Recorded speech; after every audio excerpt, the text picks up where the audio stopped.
Welcome to this daily PBJ devotional. If you're reading the Old Testament with us this year, read Leviticus 19, Ecclesiastes 2, and Psalm 105. This devotional is about Leviticus 19. Then the Lord said to Moses, "Speak to the whole congregation of Israel, and tell them, Be holy, because I, the Lord your God, am holy. Each of you must respect his mother and father, and you must keep my Sabbaths. I am the Lord your God. Do not turn to idols or make for yourselves molten gods. I am the Lord your God. When you sacrifice a peace offering to the Lord, you shall offer it for your acceptance. It shall be eaten on the day you sacrifice it, or on the next day. But what remains on the third day must be burned up. If any of it is eaten on the third day, it is tainted and will not be accepted.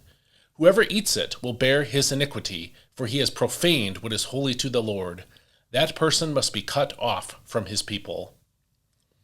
When you reap the harvest of your land, you are not to reap to the very edges of your field or gather the gleanings of your harvest. You must not strip your vineyard bare or gather its fallen grapes. Leave them for the poor and the foreigner. I am the Lord your God. You must not steal. You must not lie or deceive one another. You must not swear falsely by my name, and so profane the name of your God. I am the Lord. You must not defraud your neighbor or rob him. You must not withhold until morning the wages due a hired hand. You must not curse the deaf or place a stumbling block before the blind, but you shall fear your God. I am the Lord. You must not pervert justice. You must not show partiality to the poor or favoritism to the rich. You are to judge your neighbor fairly. You must not go about spreading slander among your people. You must not endanger the life of your neighbor. I am the Lord. You must not harbor hatred against your brother in your heart. Directly rebuke your neighbor, so that you will not incur guilt on account of him. Do not seek revenge or bear a grudge against any of your people, but love your neighbor as yourself. I am the Lord. You are to keep my statutes. You shall not crossbreed two different kinds of livestock. You shall not sow your fields with two kinds of seed. And you shall not wear clothing made of two kinds of material.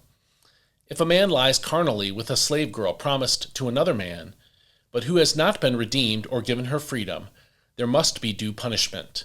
But they are not to be put to death, because she has not been freed. The man, however, must bring a ram to the entrance to the tent of meeting as his guilt offering to the Lord. The priest shall make atonement on his behalf before the Lord with the ram of the guilt offering for the sin he has committed, and he will be forgiven the sin he has committed. When you enter the land and plant any kind of tree for food, you shall regard the fruit as forbidden. For 3 years it will be forbidden to you, and must not be eaten. In the 4th year, all its fruit must be consecrated as a praise offering to the Lord.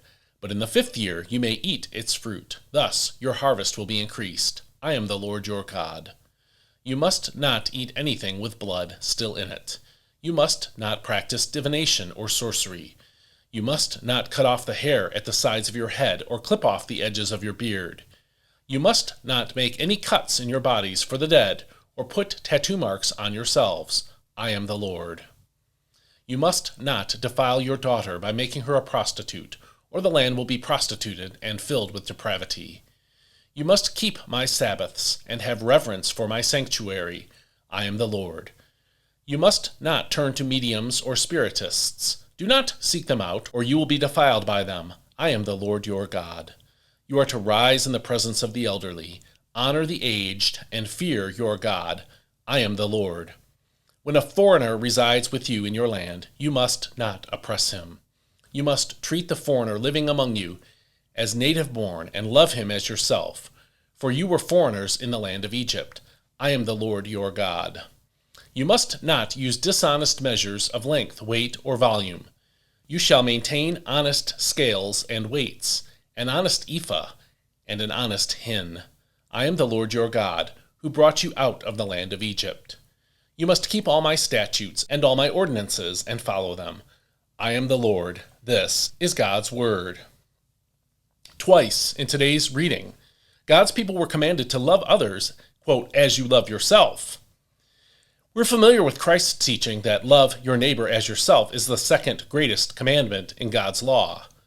But this chapter taught that commandment not just as a broad, abstract principle. Instead, this chapter spoke of the principle in connection with a specific command each time. The first way in which Israel was to love your neighbor as yourself is found in verse 10, which says, this is the NIV, "Do not seek revenge or bear a grudge against anyone among your people, but love your neighbor as yourself. I am the Lord." This instance of the second great commandment comes in the context of verses 16 through 18. In those verses, care and consideration for others are the specific way God told his people to love their neighbors.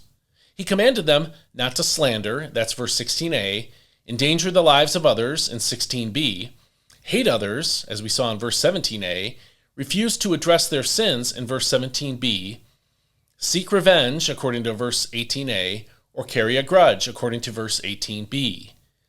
These would be surprising commands to find in the laws of our country, state, or county, or city. But in God's laws, they make perfect sense. In God's kingdom, there is no place for gossip, hatred, recklessness, revenge, or bitterness. And Jesus died to redeem us from these common sinful tendencies. The second instance of this command is in verses 33 and 34, which says this, again from the NIV. "When a foreigner resides among you in your land, do not mistreat them. The foreigner residing among you must be treated as your native born. Love them as yourself, for you were foreigners in Egypt. I am the Lord your God." The Egyptians had enslaved and mistreated God's people, but that kind of oppression has no place in God's kingdom. This command calls believers not to live with prejudice in our hearts toward any others. People may look different, dress differently, have a different language and different customs from us. No matter. We should treat others with kindness and love just as we want for ourselves. Given these specific commands about how to apply the general command to love our neighbors, how are you doing? Do you have any unresolved problems with other people? Any prejudice or unfair treatment of foreigners around you? Ask the Lord to help you love them as you love yourself. Then take one action today that would show love to that person. And I'll see you next time. May God bless you. I hope you have a great day today.